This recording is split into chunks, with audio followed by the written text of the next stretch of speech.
بسم الله الرحمن الرحيم الحمد لله رب العالمين والصلاة والسلام على الحبيب المصطفى أبي القاسم محمد اللهم صل على محمد وآل محمد اللهم صل على محمد وآل محمد اللهم صل على محمد وآل محمد وآله الطيبين الطاهرين وأصحابه المنتجبين ومن تبعه بإحسان إلى يوم الدين اللهم بحق محمد وآل محمد عليك صل على محمد وآل محمد وارزقنا ووالدينا وأزواجنا وأولادنا وذرياتنا من بعدنا حب محمد وآل محمد اللهم أحينا على ذلك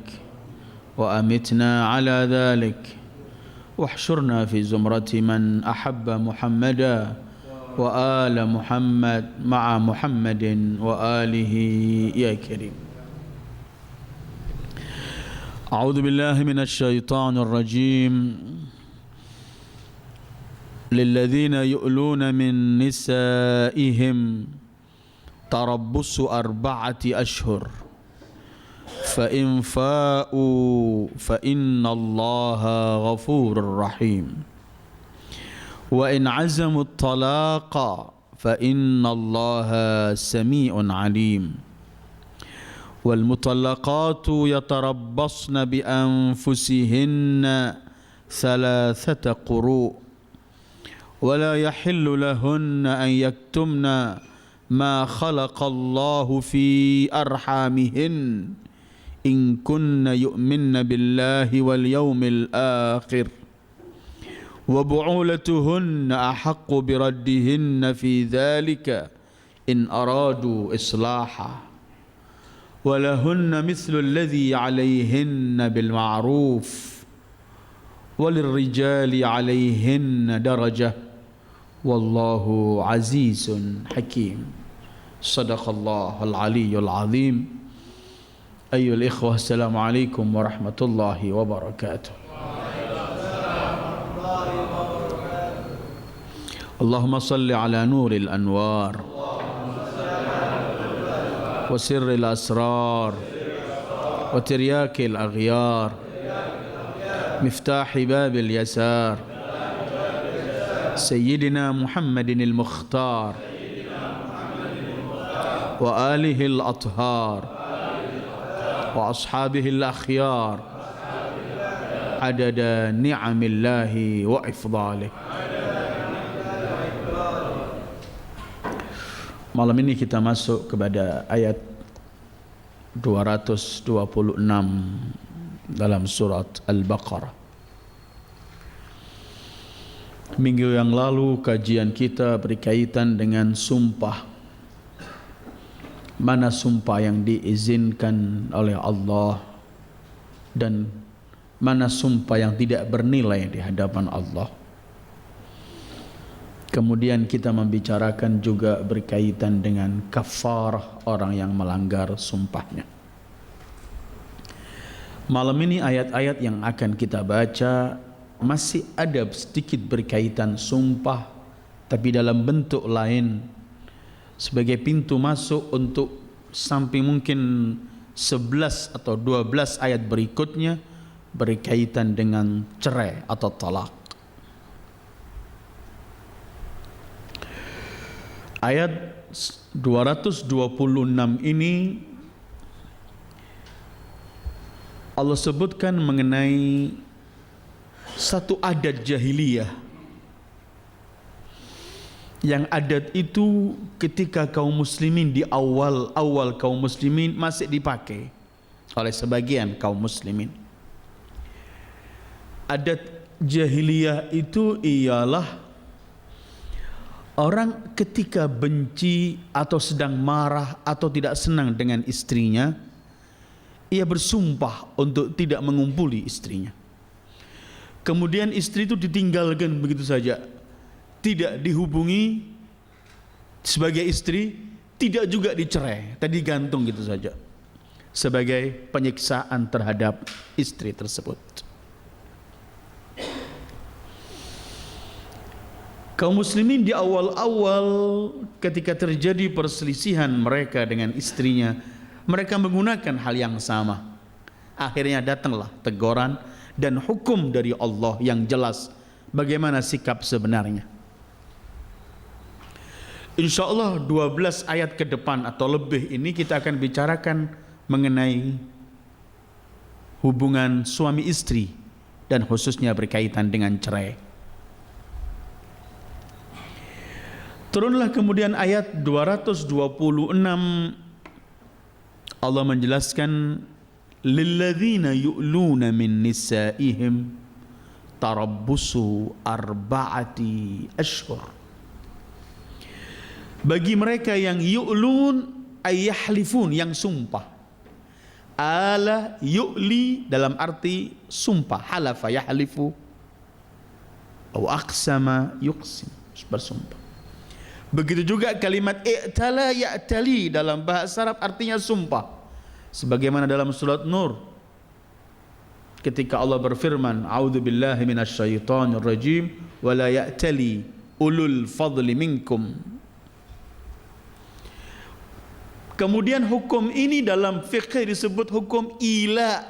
Al-ila artinya seorang suami bersumpah untuk tidak menghubungi istrinya, menggauli istrinya. Walladzina yu'luna min nisa'ihim, bagi mereka yang bersumpah untuk tidak menghubungi, menggauli istrinya, maka Allah memberikan batas waktu. Mereka nunggu diberi waktu hanya 4 bulan. Walladzina yu'luna min nisa'ihim tarabbusu, tarabbus menunggu, arba'ati ashur, 4 bulan waktunya. Islam ini membagi hak bagi setiap lelaki dan wanita dengan hak yang tidak ada yang pincang atau menguntungkan sepihak, merugikan sepihak. Semua haknya rata dan sama. Dalam arti adil ya, tidak sama. Karena kita bicara keadilan itu tidak harus sama, tapi masing-masing memiliki hak dan kewajiban. Sering orang mensalah mentafsirkan adil itu sama. Tidak, adil itu bukan sama. Saya kalau punya anak yang besar, dewasa dengan anak yang kecil, saya gila kalau memberikan kain meterannya sama bagi yang besar sama yang kecil. Yang besar harus lebih banyak meterannya, yang kecil sesuai dengan dia. Karena itu kemudian definisi adil itu adalah i'ta'u kulli dzi haqqin haqqah, memberikan masing-masing haknya, dan itulah keadilan. Islam mengatur hak dan hukum ini adil dan pasti sesuai. Nanti kita akan bicarakan pada 228 yang akan sebentar lagi insyaallah. Berkaitan bagi mereka yang bersumpah untuk tidak menggauli istrinya, mereka diizinkan cuma punya batas waktu paling lama arba'ati ashur. Kalau di barat dan sampai hari ini, pisah ranjang itu hukum di mereka 3 tahun. Pisah ranjang, karena sumpah tidak menghubungi itu artinya pisah ranjang. 3 tahun, selama 3 tahun sudah. Dalam Islam tidak, arba'atu ashur. Karena hak seorang wanita untuk mendapat jatahnya dikumpuli oleh lelaki paling-paling adalah 4 bulan. Arba'atu ashur merupakan waktu yang paling tinggi. Tidak boleh melebihi dari itu. Kalau melebihi bagaimana? Selama sampai lebih 4 bulan dibiarkan, tidak ia kembali menjadikan itu sebagai istrinya, mendapatkan hak dan semuanya, tidak juga dicerai. Dalam hukum Islam apabila lebih dari 4 bulan, maka hakim harus masuk untuk menengahi. Dengan cara memaksa suami untuk memilih salah satu di antara dua, kembali menjadikan istri sebagai istrinya atau menceraikannya. Hakim harus memaksa suami dengan caranya, menekan sampai ia memilih dua ini. Karena membiarkan istri dibegitukan tanpa dihiraukan, tidak lagi diberikan haknya, nafkah dan semuanya, tidak juga dicerai, maka berarti menyiksa. Dan Islam menolak penyiksaan terhadap siapapun, apalagi terhadap seorang wanita, dan itu seorang istri. Karena itu, bagi yang bersumpah walilladzina yu'luna min nisaihim tarabbusu arba'ati ashhur. Batas yang paling tinggi bagi mereka cuma 4 bulan, tidak boleh lebih dari 4 bulan. Karena lebih dari 4 bulan berbahaya menurut Islam. Wanita menderita. Kedua, apabila wanita ini masih muda dan masih memiliki bermacam-macam hasrat, bisa melakukan perselingkuhan dan berbahaya. Bisa juga mengganggu hubungan antara anak apabila memiliki anak, dan banyak hal. Karena itu, walladzina yu'luna min nisaihim, batas tertinggi bagi mereka arba'ati ashur, 4 bulan. Kalau fa'in fa'u, fa'a yafi'u dalam bahasa artinya raja'ah.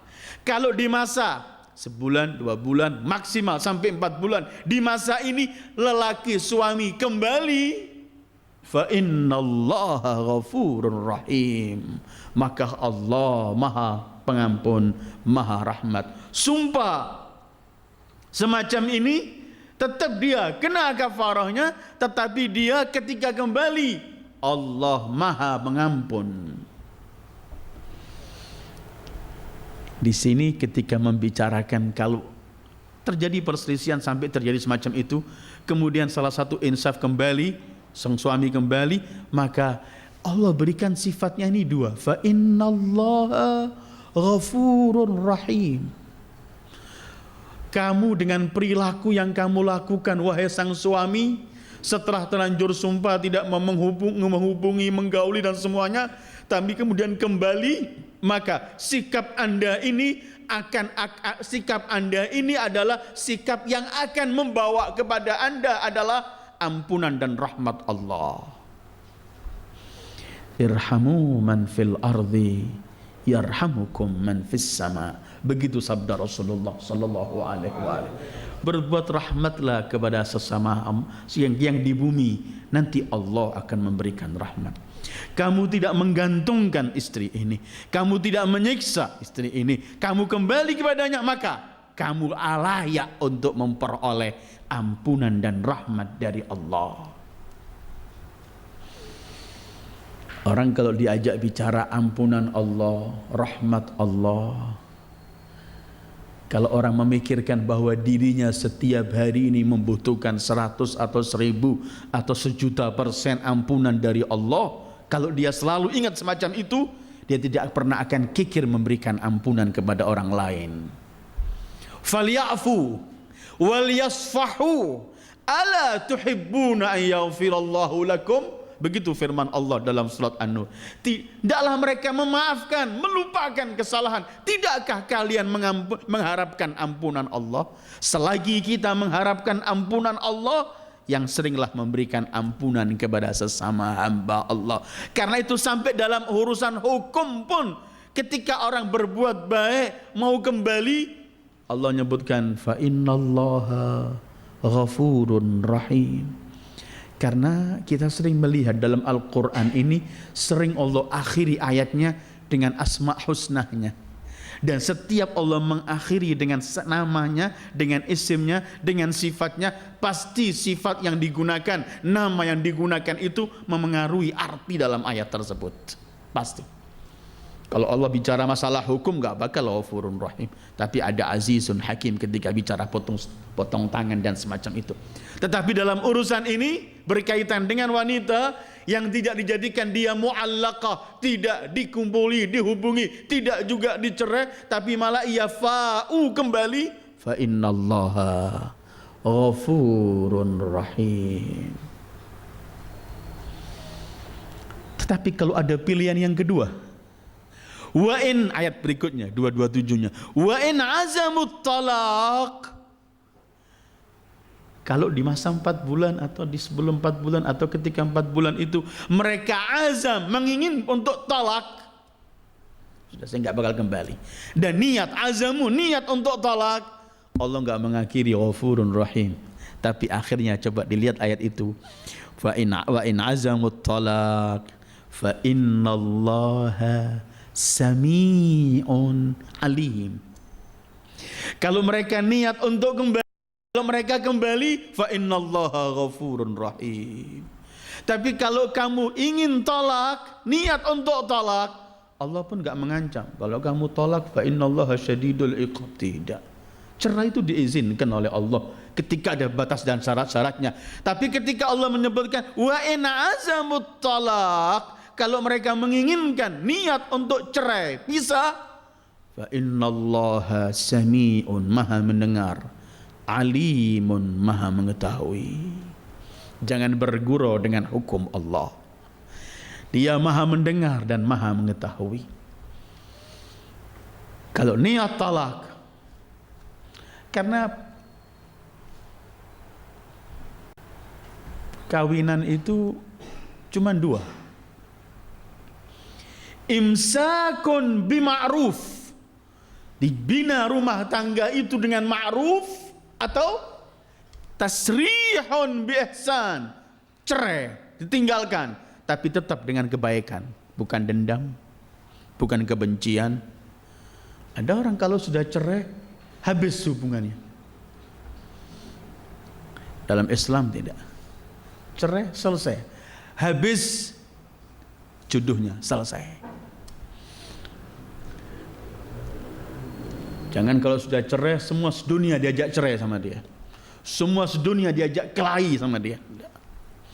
Pernah saya ceritakan mungkin di tempat ini, ada seorang soleh terkenal di desanya, di kampungnya, orang yang sangat baik, takwa, kehidupan rumah tangganya sangat harmonis, semua orang melihat sangat cukup diwarnai dengan nampakin sakinah mawaddah. Suatu hari dihebohkan di desa tersebut, ternyata suami istri ini cerai. Pemburu gosip keliling cari apa sebabnya ini. Datang orang-orang kepada orang yang soleh, kami semuanya warga melihat, kalau buat contoh keluarga sakinah kamu, kenapa kamu sampai menceraikan istrimu? Apa kesalahan-kesalahan istrimu? Kata orang soleh itu, selesai jodohku. Tapi di mana-mana kan pemburu gosip ini, masya Allah. Orang fudul ini kan di mana-mana ngejar berita itu. Didesak terus, kenapa kamu cerai? Dia bilang, aku telah cerai istriku.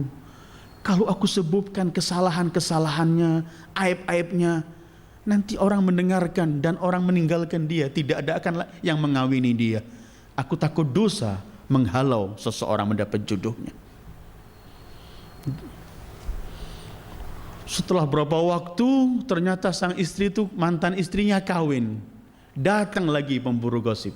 Sekarang alasanmu yang dulu selesai. Kalau dulu kamu nggak mau menyebutkan aibnya, takut nanti nggak ada orang yang mengawini segala macam. Sekarang mantan istrimu sudah kawin. Apa kesalahan yang dulu itu? Kata sang orang yang soleh itu, sekarang dia menjadi istri orang lain. Tidak layak bagiku menyebutkan kesalahan istri orang lain.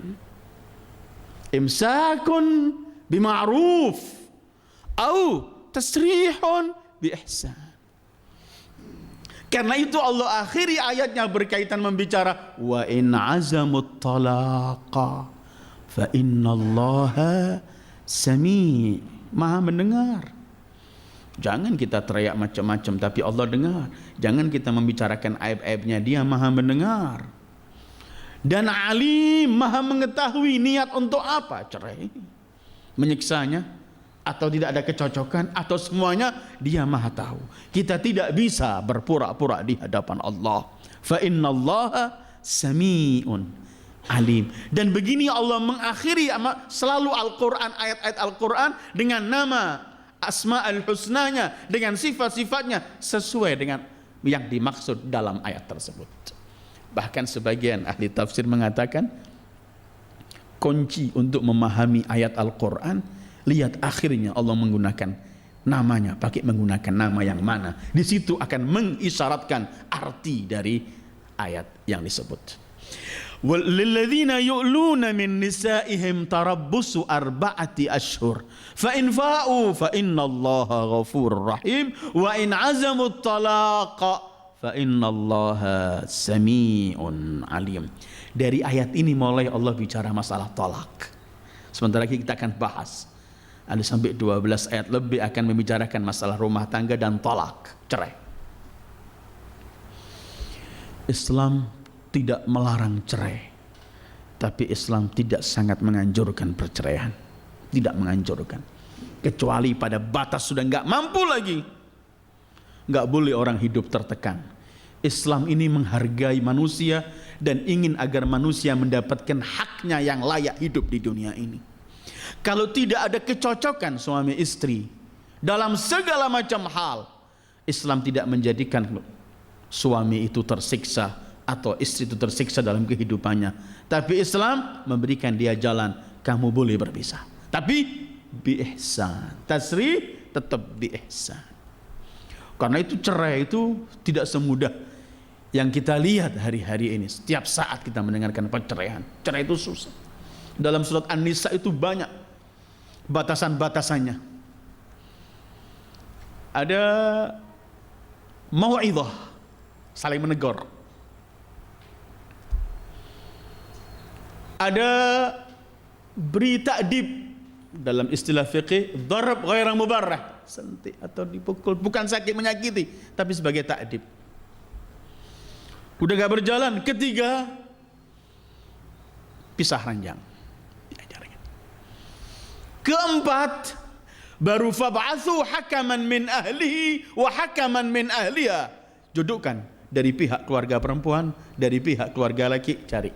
In aradu islahan yuwaffiqillah bainahuma.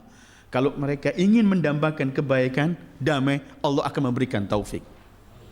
Mau'izah, ta'dib, pisah, baru mengutus hakim dari dua pihak keluarga, baru setelah semua empat-empatnya gagal, tasrihun bi ihsan. Silahkan.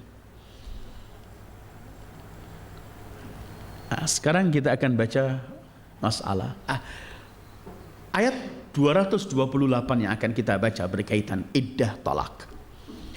Saya tidak akan membicarakan masalah perselisihan para fuqaha berkaitan iddah dan semuanya. Tapi saya ingin membahas masalah dalam segi falsafat hukum-hukum dalam Islam, dalam Al-Quran itu sendiri tafsirnya. Jadi sekali lagi, ada beberapa riwayat yang mengatakan cerai itu menggoncangkan arsyullah. Tidak ada yang halal dibenci oleh Allah, tidak. Semua yang halal disukai oleh Allah. Tapi kalau ada halal yang berat, itu adalah cerai. Tapi tidak menjadikan seperti apa yang dianut oleh agama lain. Enggak ada perceraian dari mereka. Itu penyiksaan. Penyiksaan. Bisa kita bayangkan seorang istri yang enggak mampu lagi hidup dengan suaminya. Atau sang suami sudah enggak mampu hidup dengan istrinya. Tapi tidak boleh bercerai. Hidupnya semuanya siksaan. Dan Islam menolak semua itu. Islam ingin memberikan setiap manusia yang hidup mendapatkan hak hidupnya yang layak, dengan layak. Ayat ke-228 berkaitan dengan cerai. Wal mutallaqatu yatarabbasna bi anfusihinna thalathata quru' ولا يحل لهن أن يكتمن ما خلق الله في أرحامهن إن كن يؤمن بالله واليوم الآخر وبعولتهن أحق بردهن في ذلك إن أرادوا إصلاحا. Bagi yang diceraikan, wanita yang diceraikan, al-mutallaqat artinya wanita-wanita yang dicerai. Satu mutallaqah, yang kalau banyak mutallaqat. Sekarang ini Islam ayat ini akan membicarakan iddah. Hukum iddah bagi yang dicerai. Karena iddah ini kan bermacam-macam. Ada iddah yang tidak ada hukumnya, enggak ada, ada perceraian yang tidak pakai iddah.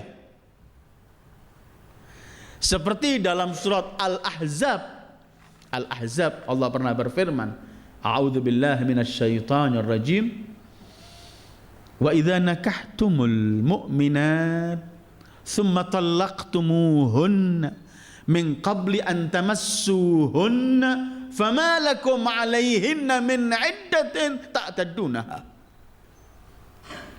Al-Ahzab 49. Apa yang kalian nikahi dari wanita-wanita mukmin tapi belum kalian hubungi, kumpuli, maka kemudian ketika kalian mencerai, dia tidak pernah akan mendapatkan iddah.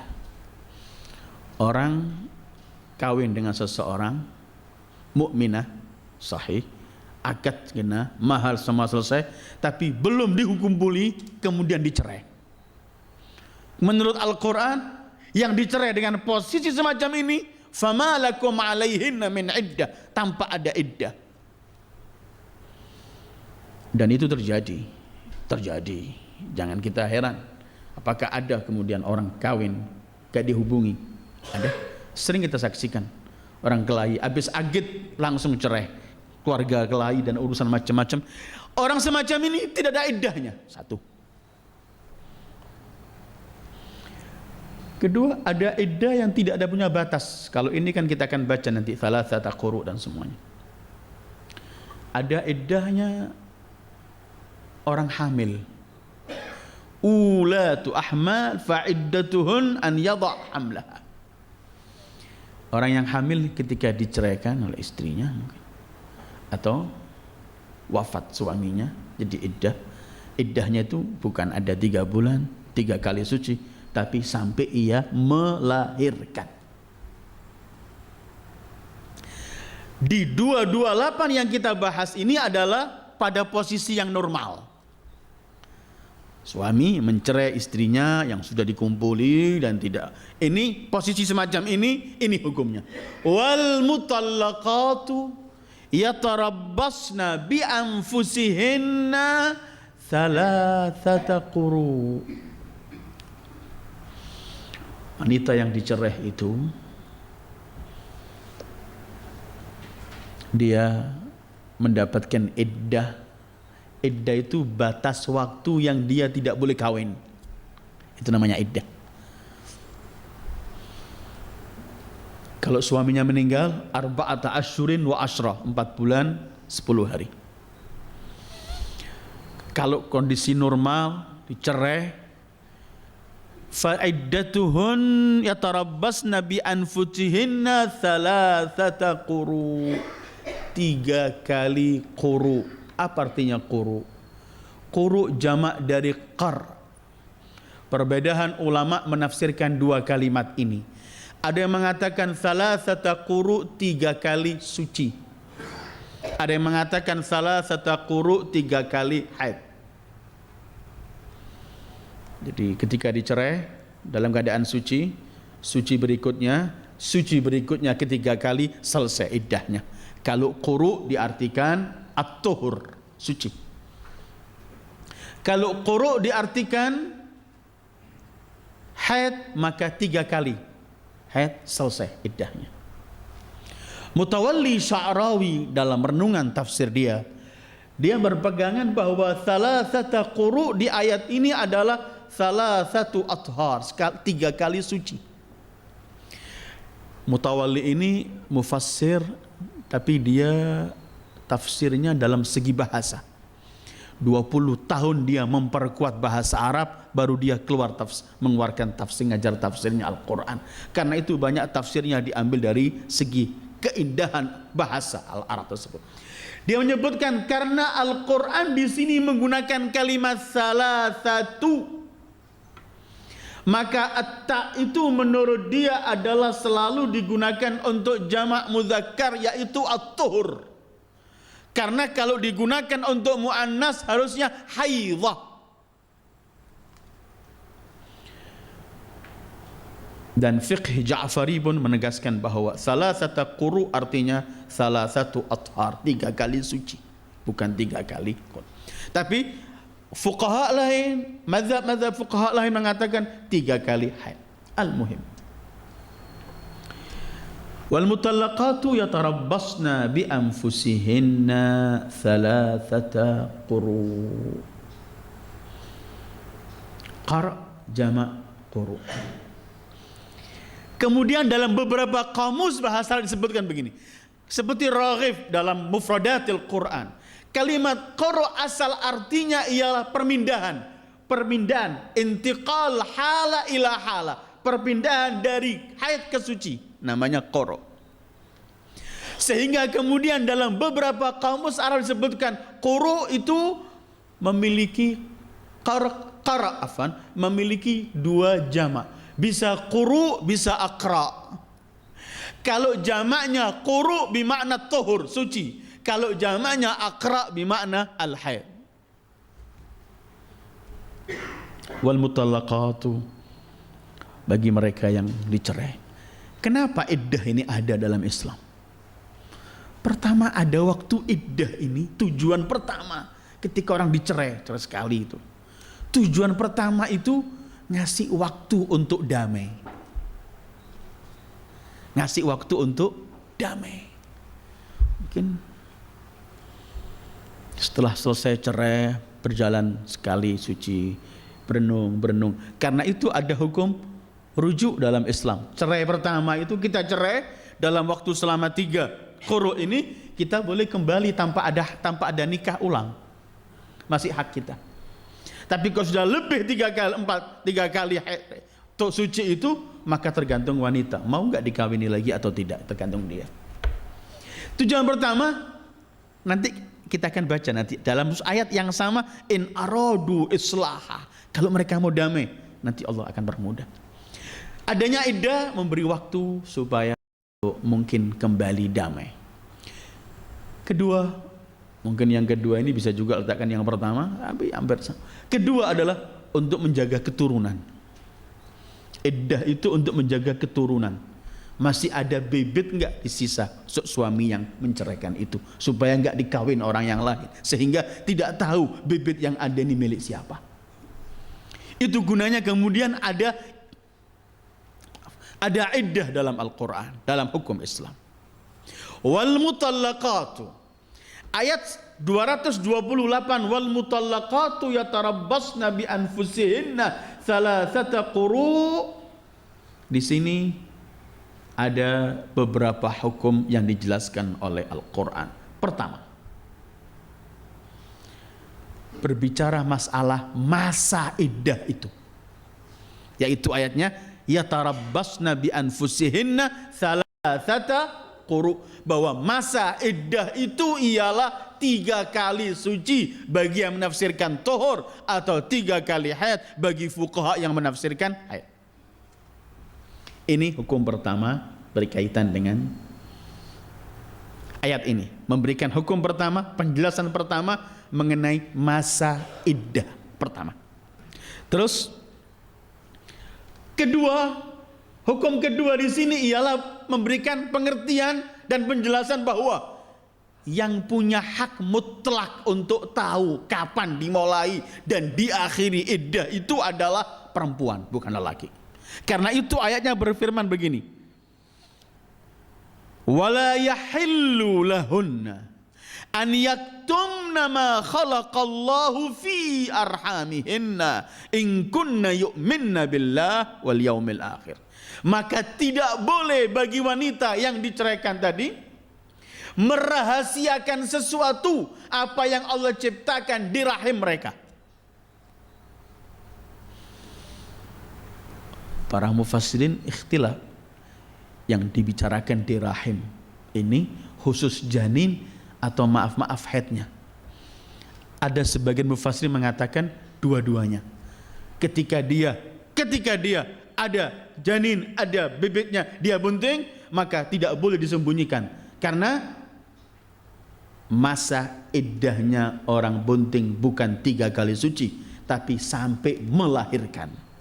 Wa ulatul ahmal ila an yadhana ajalahunna ila an yadhana hamlahunna. Atau tidak boleh mensembunyikan kondisi sekarang suci atau haid dia. Itulah Imam Ja'far As-Shadiq, beliau pernah menyebutkan begini. Ada 3 hal yang diserahkan oleh Allah untuk wanita. Qad fawwadallahu ilan nisa'i thalatha asya al-haid wat-tuhur wal-haml. Ini ungkapan beliau. Qad fawwadallahu ilan nisa'i thalathata asya al-haid wat-tuhur wal-haml. Allah telah serahkan kepada wanita ini 3 hal berkaitan dengan haidnya, sucinya, dan kalau mengandung. Karena ini urusannya berkaitan dengan masa iddah. Yang paling tahu urusan masa iddah berkaitan dengan suci atau haid atau hamil adalah dia.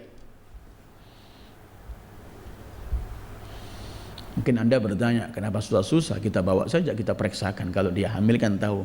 Tetap dia yang bisa menentukan. Urin dia dan semacam itulah. Karena itu wala yahillu lahunna, tidak diizinkan oleh Allah bagi mereka an yaktumna, merahasiakan ma khalaqallahu fi arhamihinna, apa yang Allah ciptakan dalam rahim mereka. Kemudian Allah berikan in kunna yu'minna billahi wal yaumil akhir, kalau memang mereka benar-benar beriman kepada Allah dan hari kemudian. Enggak boleh bermain dengan masa iddah. Saya enggak bunting supaya iddahnya lebih cepat. Saya sudah dalam keadaan semacam ini supaya mempercepat. Jangan bermain. In kunna, kalau kalian beriman kepada Allah dan hari akhirat. Orang yang ingat hari akhirat tidak akan bermain dengan hukum Allah. Dan begitulah. Orang yang bermain dengan hukum Allah, orang yang lupa dengan hari akhirat. Innal ladzina yadhilluna an sabilillah, mereka yang berpaling dari ketentuan Allah. Siapa mereka itu? Mereka yang tidak pernah ingat akhirat,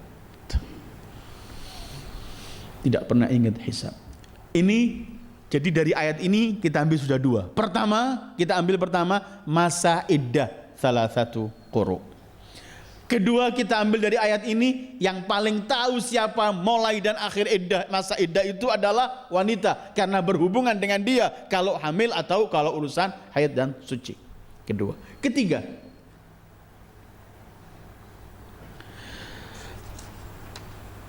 in kunna yu'minna billah wal yawmil akhir. Ketiga, wa bu'ulatuhunna ahaqqu biraddihinna fi dzalika in aradu islaha.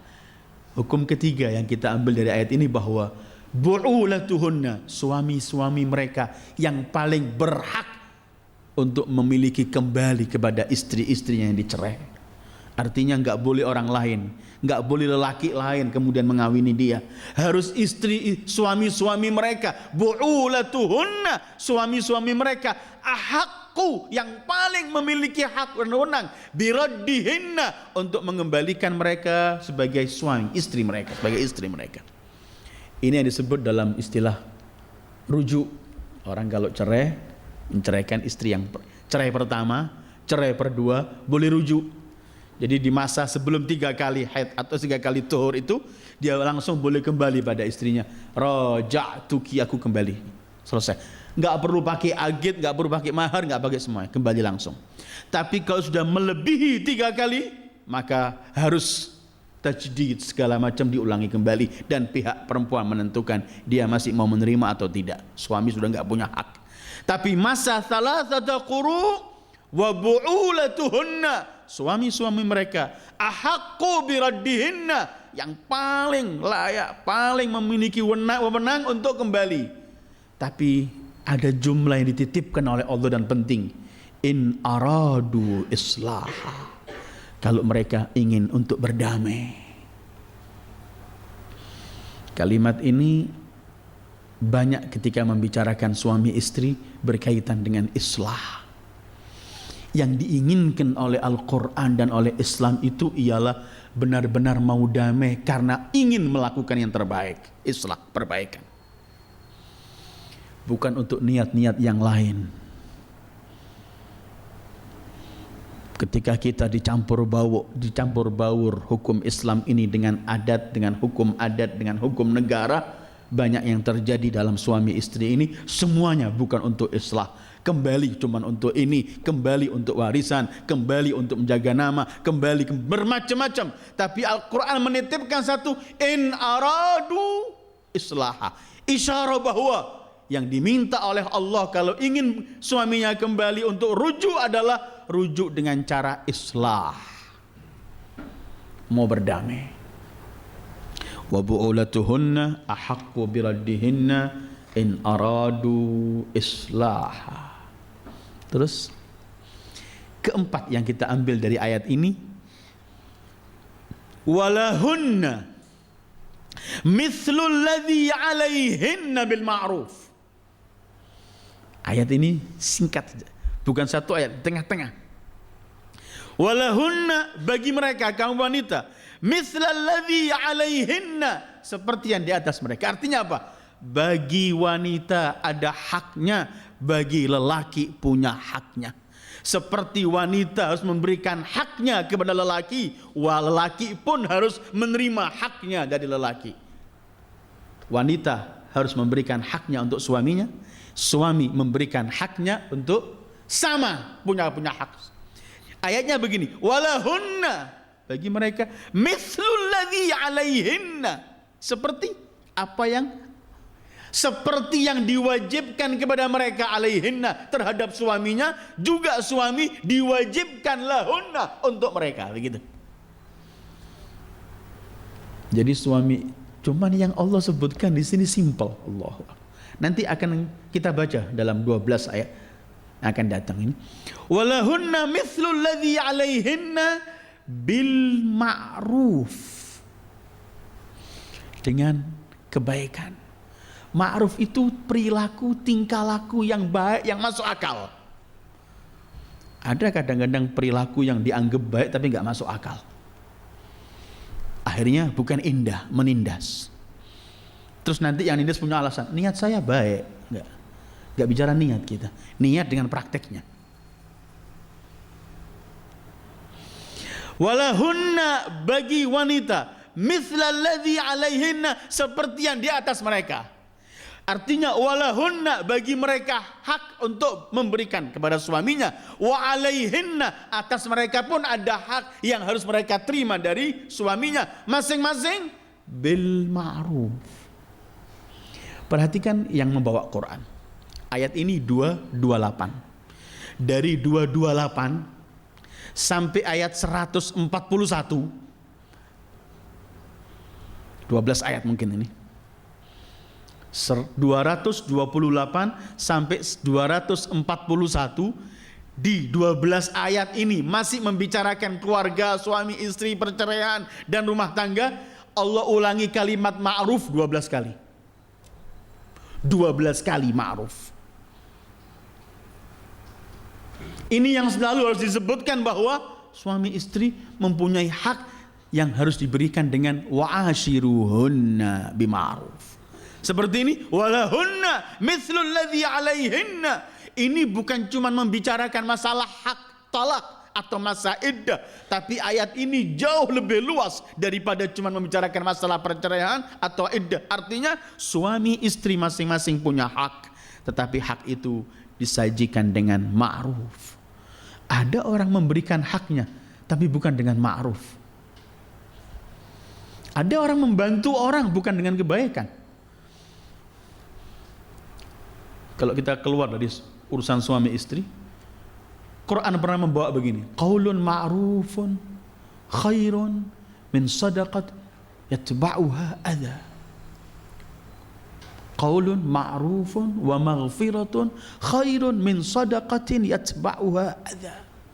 Kamu menolak kepada orang yang minta atau memerlukan bantuan dengan kata-kata yang baik, mohon ampun dan maaf, jauh lebih baik daripada kamu memberikan, membantu, tapi dengan ganggu, ada menyakiti hatinya.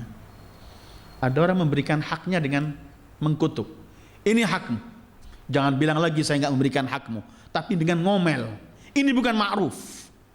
Tapi memberikan hak adalah memberikan hak yang dengan ma'ruf, yang menerima hak dengan lega, yang mengeluarkan hak dengan lega. Ini namanya lahunna mithlul ladzi 'alaihinna bil ma'ruf. Ini titipan Al-Qur'an berkaitan dengan suami istri, selalu kalimat ma'ruf masuk terus. Ma'ruf, ma'ruf segala hal. Nanti imsakun bi ma'ruf, tasrihun bi ihsan. Nanti berkata ashiruhunna bil ma'ruf.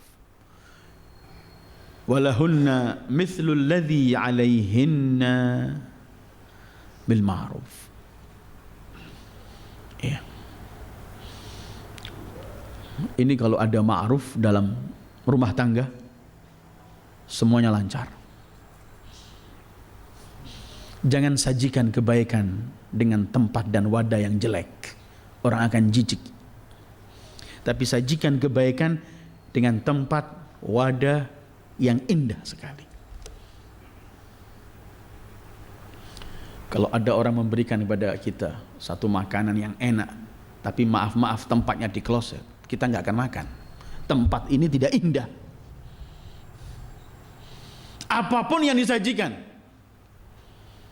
Atau seperti orang ngasih es campur di tempat black yang tempat kotor, mungkin gak jadi indah akhirnya. Jadi lahunna mithlul ladzi 'alaihinna bil ma'ruf. Semuanya ma'ruf. Terus Allah titipkan lagi dalam hal yang sama. Walirrijali 'alaihinna darajah. Bagi lelaki di atas mereka ada satu tingkatan lain.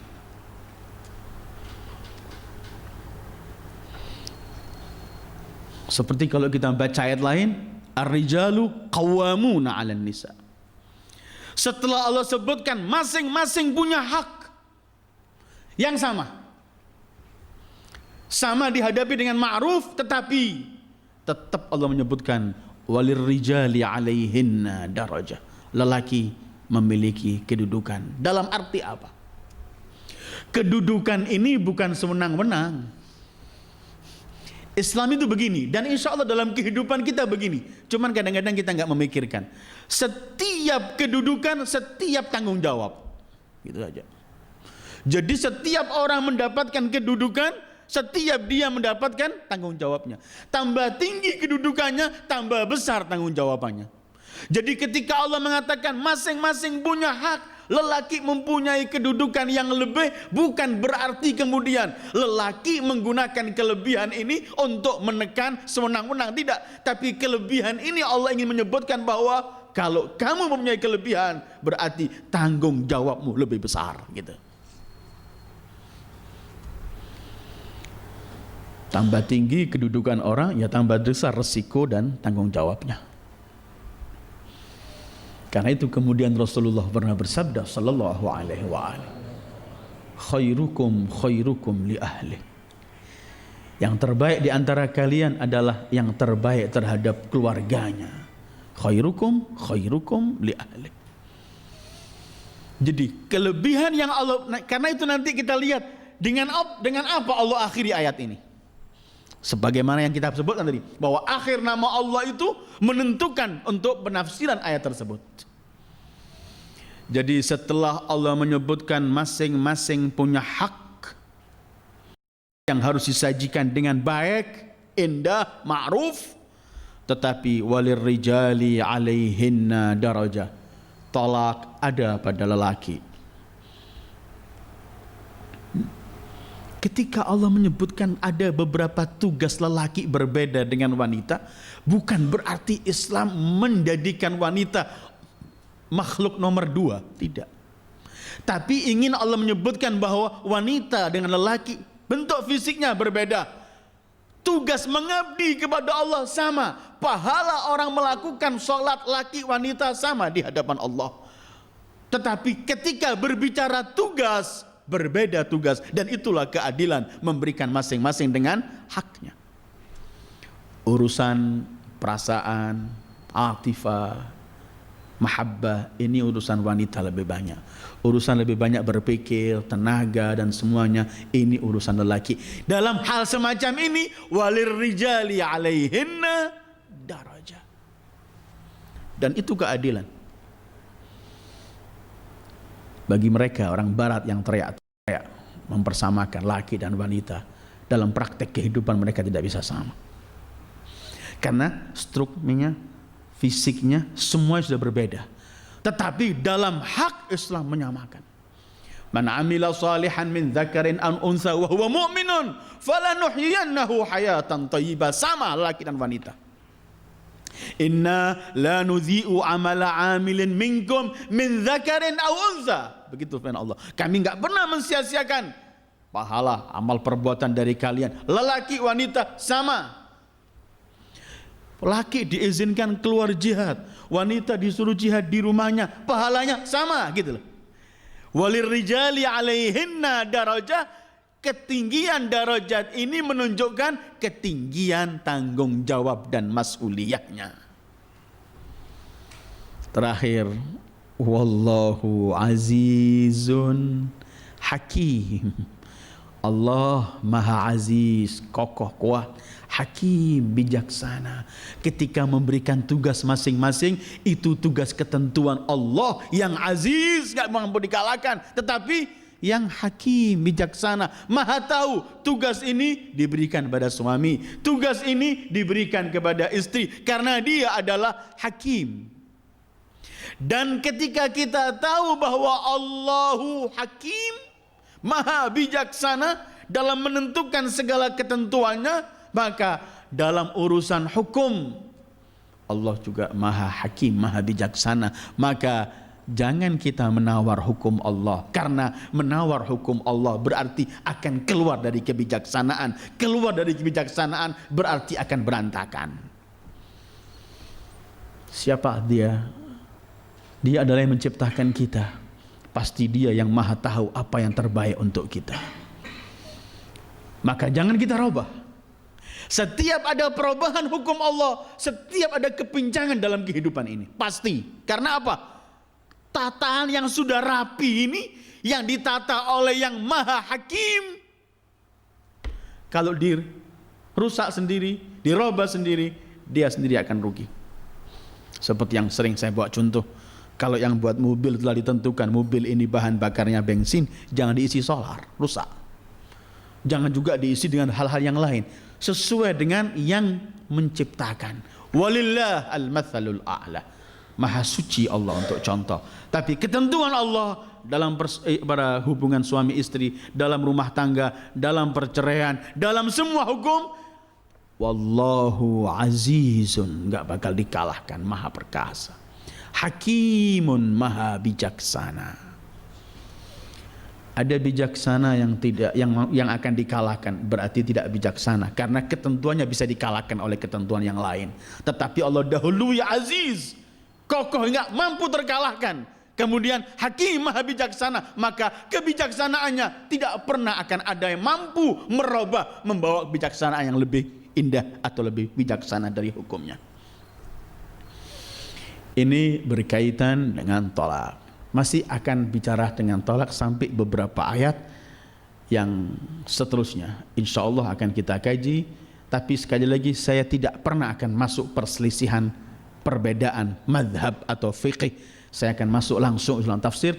Antum bisa kembali kepada buku-buku fiqih yang lain untuk mengembalikan. Tapi hukum-hukum yang prinsip pokok saja kita akan bicarakan. Wassallallahu ala khairi khalqi Muhammad wa alihi ajma'in. Wassalamualaikum warahmatullahi wabarakatuh.